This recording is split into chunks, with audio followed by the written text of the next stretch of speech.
All right. In our previous video, we were talking about the risks of malware and what malware actually does. But we also need to talk about the risks or characteristics that make malware harder to detect and also harder to eliminate. And one of those will be encryption. Now, some malware is encrypted to prevent detection. Most anti-malware software searches files for a recognizable string of characters that identify a virus. However, encryption can thwart the anti-malware program's attempts to be able to detect it.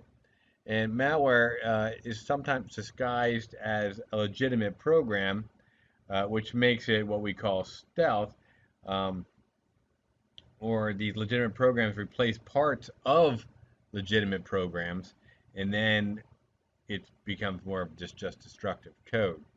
Other types of malware, or another characteristic of malware, is that it becomes what's called polymorphic, which means it changes characteristics like the arrangement of the bytes and the size and internal instructions. So every time it's transferred to a new system, it makes it a little bit more difficult for us to recognize or identify it. Some malware is programmed to activate on a particular date, sometimes called a time bomb or a logic bomb. They're designed to start when a certain condition will be met. Logic bombs can also activate when other types of conditions, such as a change to a file, might be met. They're also not always malicious. A lot of times they're just annoying as all get out. Right? Malware can exhibit more than one type of characteristic, which just makes them more and more um, difficult to find and to remove. There are hundreds of new viruses, worms, trojans, bots, and ransomware are unleashed on the world's computers each and every month. So it's imperative that we always have some form of detection set up uh, so that we can find these and remove them.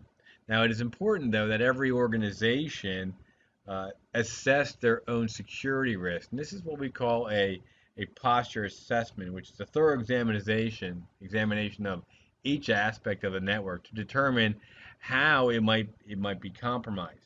A lot of network administrators don't like to do this because they don't want to find out that they are actually vulnerable to some form of threat. But it is imperative that you swallow your pride a little bit and you do a security audit, which is performed by a company on the outside. You typically do not want to do your own posture assessment or security audits. Hire someone from the outside because uh, they really don't care about your feelings or your ego, and they'll tell you what is wrong. In many cases, offer solutions to fix those problems that you might have. A penetration test is something that you might want to have done. Um, Here, we have an attack simulation that uses various tools to find network vulnerabilities, um, as in vulnerability scanning, and then attempts to exploit those vulnerabilities. For example, we have a red team, blue team exercise. During this exercise, the red team conducts the attack, and the blue team attempts to defend the network.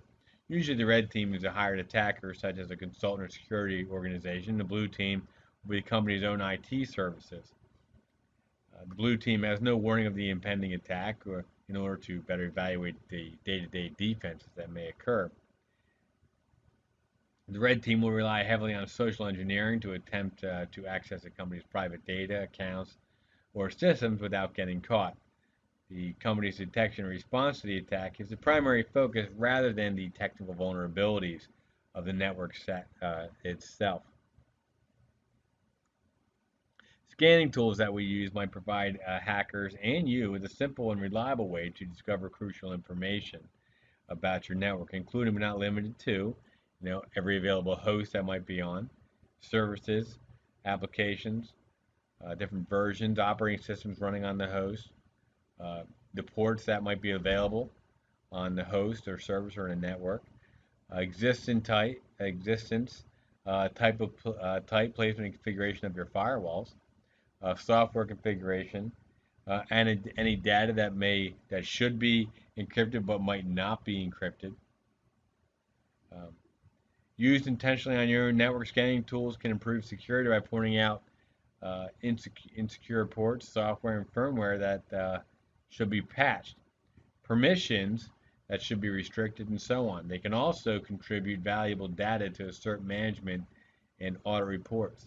Three popular scanning tools that we might use might be Nmap. Uh, Nmap is free scanning tool, GUI version. ZenMap are designed to scan large networks quickly, provide information about a network and its host. It began as a simple port scanner, which is an application that searches a device for open ports, indicating which insecure service might be used to craft an attack. There's Nessus, uh, developed by Tenable Security. Nessus performs an even more sophisticated vulnerability scan than Nmap does. Among with other things, Nessus can identify unencrypted sensitive data, such as credit card numbers saved on your network's host. The program can run on your network or from an offsite server, continuously maintained and updated by the developer. Metasploit, uh, this popular penetration testing tool, combines known scanning and exploit techniques to explore potentially uh, new attack routes. So, um, for example, here we have a Metasploit shows a scan using HTTP, SMTP, and SMB probes. The application also employs Nmap, Telnet, FTP, and UDP probes. Notice that the scan successfully identified the administrative username and password for this home network small office home office router. Okay. Used by hackers or more likely bots, these tools can obviously lead to a compromised security. In other words, each of these tools has legitimate uses as well as illegal uses. However, even if the scanning tools are used against you, you can learn from them. So, for example, a properly configured firewall will collect information about scanning attempts in its log. By reviewing that log, you can discover what kind of exploits could be or have been attempted against your network. Therefore, another way to learn about hackers is to lure them into your network. And we can do that using things called honeypots or honey nets. These are decoy systems, things that you're going to allow the hacker to come into and gives you the opportunity to see what they're doing. Okay?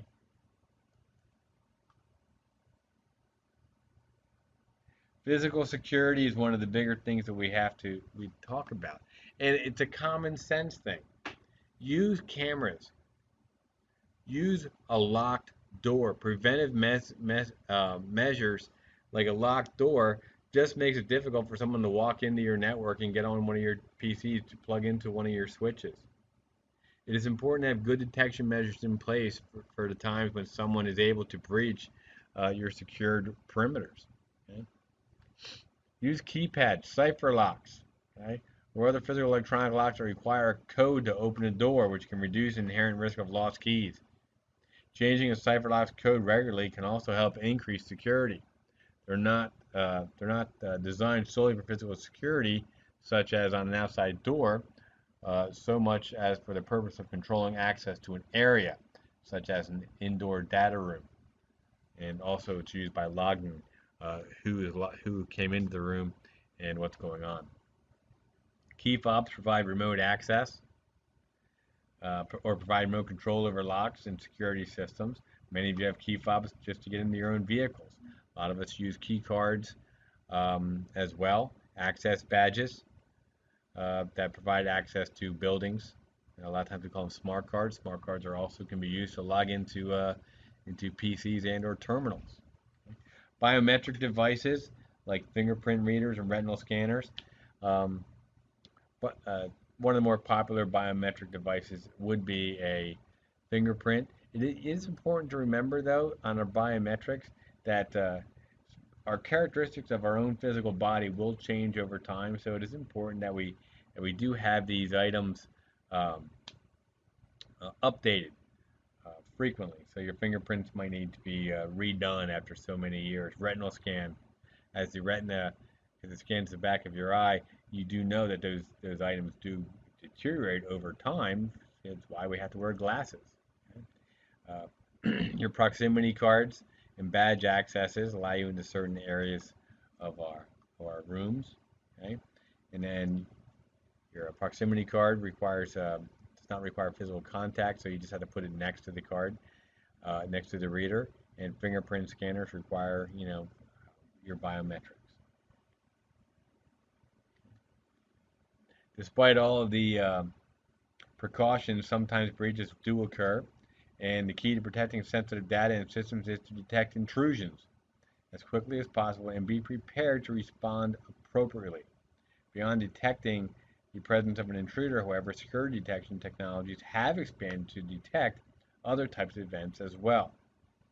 For example, the temperature of vaccines in transit, the movement of delivery and transportation vehicles, and the expiration of food items can all be monitored for safety and security. Motion detection technology triggers an alarm if motion is detected in a room. Video surveillance. Many IT departments use video surveillance called closed circuit TVs or CCTVs to monitor activity in secure data rooms. IP cameras can be placed in data centers, camera rooms, data rooms, and data storage areas, as well as facility entrances. Tamper detections detect whether or not there's been physical penetration into just a PC or a server. Asset tracking is used to monitor the movement and condition of equipment, inventory, and people, so we know what we have on site and what we don't.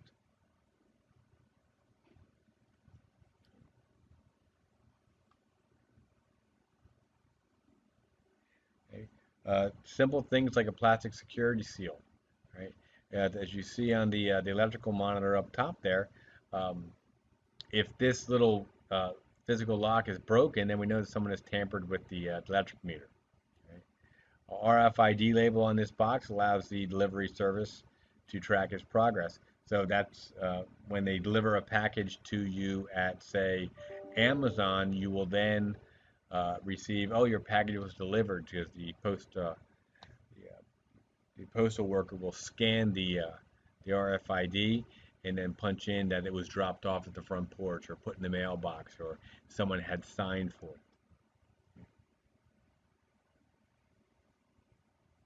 When you're looking to plan your security, some of the things you want to look for, okay? What rooms contain critical uh, devices or materials or data that we want to make sure is secure? How do we want to make sure that people are not gaining access? Do we want to monitor everyone who's coming into the room? Do we want to put badges up? Use biometrics? Do we want to use cameras?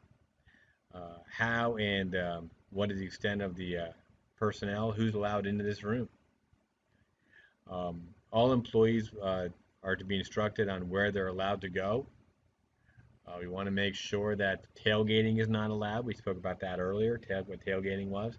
So if you're going into a room and you scan to go in, uh, you don't want to bring three people in with you. You want each individual person who's authorized to go in there to scan into the room and out of the room so that we know um, who is allowed in the room and who is not allowed in the room, who's been in the room as well. Next thing I want to discuss is device hardening. Okay, because besides securing network devices from external tampering, you want to take as many steps as possible to secure a device on a network or software um, supported attacks as well. These practices are called device hardening. There are many layers of defense that you can implement, although the options vary from one device to another. We're going to be looking at device hardening practices. One of those is going to be updating and security patches, fix security bugs. Most of the patches that come out on software today and operating systems will be a security patch. Um, so you want to run your updates as often as possible, but it is important to remember that you want to run your updates on like lab machines as first if you can, if you have the opportunity, so that some of your patches and updates that you run may have adverse effects on other um, applications that we may be running. Okay, uh, process of properly managing and applying your packages or your patches will be standardization, right? Layered security, vulnerability reporting, One of them would be discovery. Discovery is in the first phase you investigate what's on the network so that you can protect it. Good documentation will help indicate whether a newly discovered vulnerability and how a patch will apply to your network. Standardization is the updating the operating system and application versions consistent across your network. I mentioned layered security. It refers to multiple defenses applied to a single network. Layered security is for it to be effective, you need to understand how these various solutions interact and then look for any gaps in your coverage. Identifying and prioritizing relevant security issues and patch releases is essential. In some organizations, one or more staff members take primary responsibility for this task. That is your vulnerability reporting. The implementation of patches, including validating, prioritizing, testing, and applying them. Performing patch rollouts in phases or tiers requires formal change management processes. The assessment phase, you want to evaluate the success of patch implementation and the overall effectiveness of the patch. Was the patch applied everywhere it was needed? Is it working as expected? Can you detect any further gaps in the security? And in some cases, you may be possible to apply a patch where it's needed. So, for example, risk mitigation would be a new patch might not be compatible with legacy software in the server. So in this case, a server can't support the patch without compromising needed software. So to lessen the resulting risk, you should apply other layers of protection to the affected devices and to those applications. Many devices are managed through remote access connections. For example, SSH keys, using more secure passwords. Okay, admin and password are not good passwords. Okay? Securely encrypted key is a much more difficult key to crack. That is why when we cover SSH, Cisco recommends right out of the gate that you don't use the default of 512 for your encryption key. You want to use 1024. Many devices offer the option to configure several administrative accounts with varying levels of access. We have privileged accounts as well. Some things you want to make sure is only give a user the access that they need and nothing more. And this will prevent unauthorized access to your network or to your devices.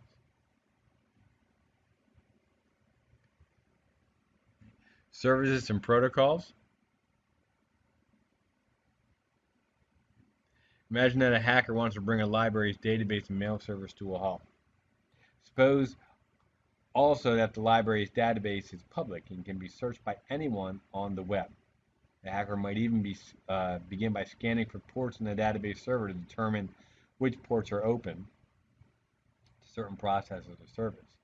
Now, if she's found that an open port on the server, the hacker might connect to the system and then deposit a program that would, a few days later, damage operating system files, or could launch a heavy stream of traffic that overwhelms the database server and prevents it from functioning.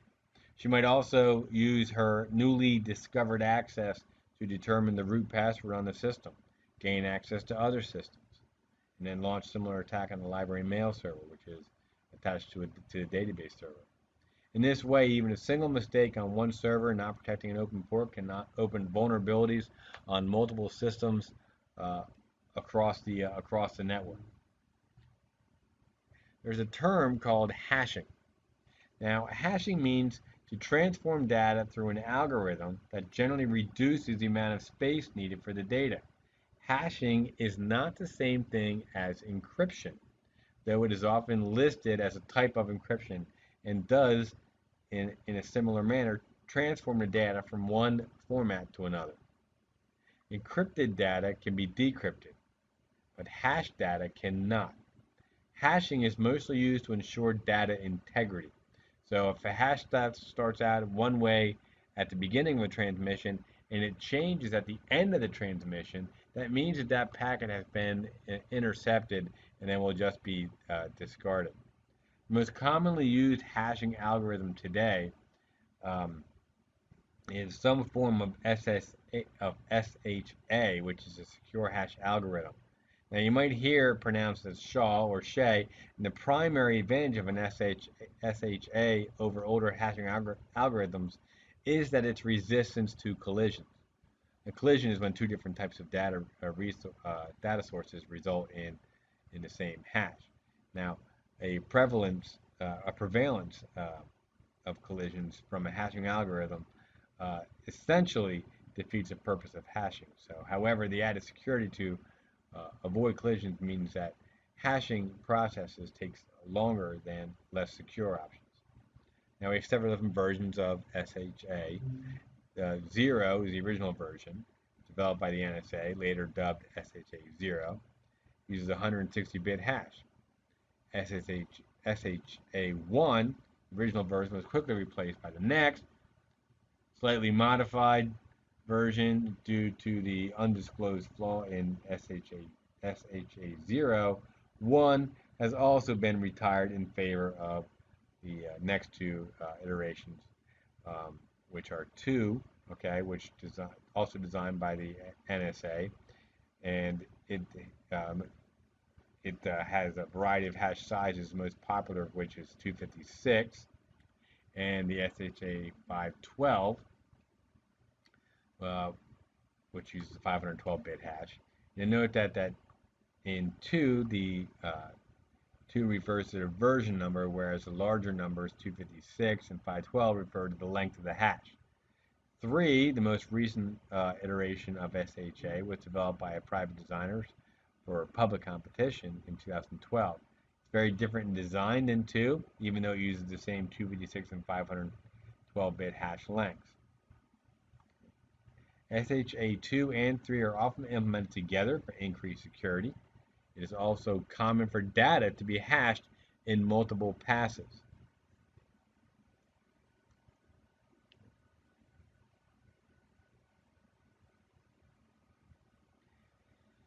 Next brings us to anti-malware software. Okay, now you might think that you can simply install a virus scanning program on your network and it's going to take care of all your problems. It is important to understand that although malicious software could be considered a virus, okay, not all malware is a virus. So not all antivirus software will be able to detect all malware. So even if the user doesn't immediately notice malware in their system, the harmful software generally leaves evidence of itself, whether by changing the operation of the machine or by announcing its signature characteristics in malware code. And although the latter can be detected using anti-malware software, users can typically detect the operational changes without any special software.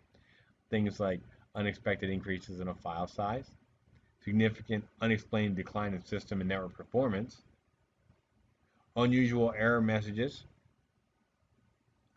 that have no apparent cause, unexpected loss of system memory, periodic unexpected rebooting, fluctuations in display quality. So when implementing anti-malware software in a network, one of the most important decisions is where to install the software. In many cases, it's easier to go with a host-based system. You install anti-malware software on every desktop that you've addressed, the most likely point of entry, but ignore the most important files that might be infected, those on the server. Host-based anti-malware also provides insufficient coverage when a significant portion of the network is virtualized. So we can have server-based anti-malware, which resides on the server and checks every file and transaction. It will protect important files, but will slow your network performance considerably. Network-based anti-malware software secures the network gateways where the internet connects to the interior of the network. It can provide a formidable layer of defense against the primary source of an intrusion, which is the internet. However, this does nothing to prevent users from putting the network at risk in infected files on flash drives and laptops or smartphones. Cloud-based anti-malware solutions already employ cloud-based resources within their programming. And cloud-based anti-malware provides the same kinds of benefits as other cloud-based solutions, such as scalability, cost efficiency, and shared resources. The cloud vendors are still working out bugs, and it can be a challenge to ensure that the coverage soaks the entire network with no blind spots. Cloud solutions also increase the amount of internet traffic in order to perform their duties. So to find a balance between sufficient protection and minimal impact on performance, you also must examine the network's vulnerabilities and critical performance needs. However, be aware that anti-malware is not a completely reliable form of protection. Other methods of device hardening are more effective, especially when multiple layers of security are put in place. One of the things that we also must do is talk about security policy for the users. Okay? Covered all those. Okay, now security policy for our users. One of the hardest things that we have to do as network admins and systems admins is educate the users. It's important that your users understand that pointing and clicking on anything they see is not an acceptable practice. It is up to us as administrators and sysadmins to work together to come up with a security policy, identify what it is that we want to achieve, what our risks are, and what our responsibilities are going to be when we do have problems in our security. And who is going to be responsible? It's difficult to come up with those policies when we have small organizations, when you, the systems admin, have to do everything. But therefore, it is important then that we come up with a good policy to communicate each employee's responsibility with respect to maintaining data integrity. For each employee, you must obtain a signed consent to monitoring form, which is a document that ensures employees are made aware that their use of company equipment and accounts can be monitored and reviewed as needed for security policy. People need to understand that the computer that they have at their desk is not necessarily their computer. That the computer that they have at their desk is company property, and therefore access to the company resources is allowed to be monitored. And that includes email Alyssa as Mayberry, well. report to the front office. Alyssa Mayberry, report to the front office. Sorry about that. First things first, form a committee to establish your goals. So that everybody can say, yes, these are our risks, conduct a posture assessment. If need be, have a third party come in and do the posture assessment. Okay? And then determine what is allowed to be done and not be done in your network. One of the biggest challenges that we've had as sysadmins over the years is a little thing called bring your own device. This allows a user to bring their iPad, to bring their phone, and connect it to our networks. And this can also bring in other problems such as malware and viruses and worms, or even a user being able to access the network, take our resources, possibly our secure files, and put them on their devices and remove them from the network. This has been a challenge for many network admins over the years. And there's different variations of what it is that we have. And you're going to have to come up with, as a committee, come up with your own choices of how you're going to deal with the bring your own device or bring your own technology to work. Okay. These are security practices that need to be dealt with on your end. Managing mobile device management is a difficult challenge for any sysadmin. It works with all common mobile, the MDM or configurations of your mobile device management needs to deal with all mobile platforms and their service providers. You can add or remove devices remotely with a mobile device management platform. Examples of mobile device management software include VMware's AirWatch, Cisco's Meraki systems, which is very, very popular today. The MDM software can automate enrollment, enforce password policies, and even wipe devices remotely. Make sure that all your users are signing something called an acceptable use policy. Explains to the users that they can and can't what they can and cannot do on your network. Explains penalties for any violations that they have uh, or infractions that they've occurred. What can be done. Some restrictions might include don't do anything illegal. Do not try to circumvent network security restrictions, which means no VPNs. Don't market products or service to other network users, which means um, don't be sending your Girl Scout cookies sales to every user on the network through email. Do not forward your spam email. Do not violate the rights of any person on the organization. Don't violate or copyright. Um, don't be downloading Google images onto your PCs and using them on their websites. Just stuff like that.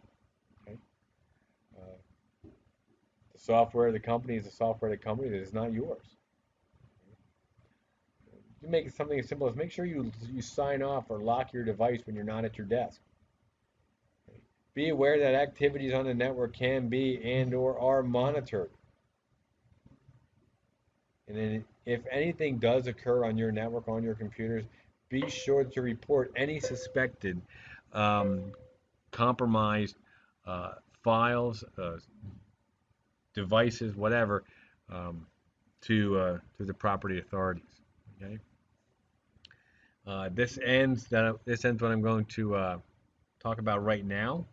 Actually, I want to cover non-disclosure agreement first, which is simply put, it's a security policy that should also define what confidential and private means to the organization.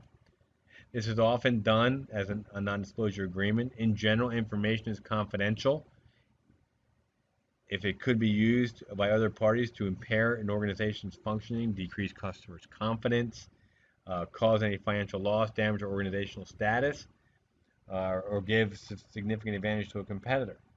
However, if you work in an environment like a hospital where most data is sensitive or confidential, your security policy should classify information in degrees of sensitivity that correspond to how strictly its access is regulated. So, for example, a top secret data may be accessible only by the organization's CEO and vice presidents, whereas confidential data may be accessible only to those who must modify or create it, like doctors or hospital accountants. Okay? That's where I'm going to end this piece right now. When we come back, we're going to be talking about password policies.